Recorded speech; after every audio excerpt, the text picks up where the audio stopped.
নাগরিক হিসেবে সিকিউর আমি গত ১.৫ বছর ধরে বোধ করি না। এমনকি ৫ই অগাস্টে যখন আমরা রাস্তায়ও ৫ই অগাস্টের আগে জুলাই ধরেন আমার মনে আছে ১৭ই জুলাই কারফিউর মধ্যে যেহেতু আমাদের শিক্ষার্থীতে তখন হয় হামলা করা আবু সাইদকে যখন মারা যান তারপর এবং রিয়া গোপ এরকম ছোট ছোট শিশুরা যখনই হয় তখন আমরা কারফিউ ভেঙে কিন্তু রাস্তায় নেমেছিলাম। তো কারফিউ ভেঙে যখন রাস্তায় নেমেছিলাম তখন পর্যন্ত আমাদের মাথায় ছিল যে গুলি লাগতে পারে, মারা যেতে পারি, কিন্তু কখনো মনে হয়নি আমি হেনস্থা হতে পারি, কখনো মনে হয়নি আমি অপমানিত হতে পারি বা আমাকে কেন্দ্র করে কোনো অপপ্রচার, মিথ্যাচারিতা, চরিত্র হনন এরকম কিছু হতে পারে এটা মনে হয়নি।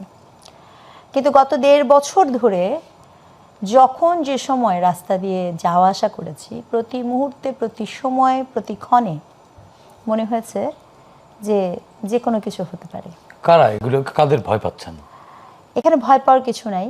এখানে যে বিষয়টি খুব গুরুত্বপূর্ণ এবং হতাশাজনক, দেখেন পলিটিক্যাল পার্টি কে কি বলছে সেটা ভিন্ন প্রসঙ্গ, কারণ পলিটিক্যাল রেটরিক, কিন্তু একজন নাগরিক হিসেবে, একজন শিক্ষক হিসেবে সত্য কথা বলার ক্ষেত্রে ধরেন আমি একটা অভিযোগ করলাম এই মুহূর্তে বা আপনার টকশোতে আমি আমার একটা মতামত দিলাম, এর আগে যেটা হতো রাষ্ট্রযন্ত্র এসে আপনাকে নানাভাবে তুলে নিয়ে যেত এবং সেই ক্ষেত্রেও কিন্তু তুলে নিয়ে যাওয়ার পরেও কিন্তু একটা নাগরিক প্রতিবাদ হতো, বিভিন্ন জন বলতো, এই পরিষদ গত 17 বছর এই পরিবেশটাও ছিল না। না, আমি এখানে একটু ডিনাই করব যে গত 17 বছর কিন্তু যখন আপনার তুলে নিয়ে যাওয়া হচ্ছে আপনি তো একটা প্রতিবাদ করেছেন, তখন মানুষ শোনা হয়নি সেটা ভিন্ন প্রসঙ্গ, মানে আপনার কথা আমি শুনিনি, দ্যাটস এ ডিফারেন্ট থিং।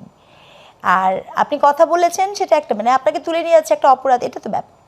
কিন্তু গত ১.৫ বছরে কি ঘটনাটা এরকম ঘটেছে? গত ১.৫ বছরে কি ঘটেছে?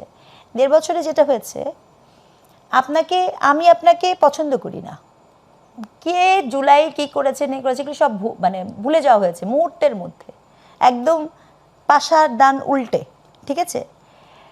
ব্যাপারটা এরকম হয়েছে, কাজের বেলায় কাজী, কাজ ফুরালে তুই বেটা মস্ত বড় পাজি, এইভাবে মানুষকে, হিউম্যানকে ব্যবহার করা হয়েছে এবং কতিপয় সেই প্রবণতা তো কমেছে এখন কমেছে ভোট উপলক্ষে, নির্বাচনের সময় তো আমরা ভোট মৌসুমে ভোট মৌসুমে কমেছে, ভোট মৌসুমে এবং পার্টিকুলার রাজনৈতিক দল, আমি একদম নির্দিষ্ট করে বলবো যেহেতু এখন প্রচারণা করতে পারছি না অথবা নাম বলার সুযোগ নাই, বিশেষ কিছু রাজনৈতিক দল কখনো নারীকে ব্যবহার করেছে, কখনো অন্যান্য মানুষকে ব্যবহার করেছে।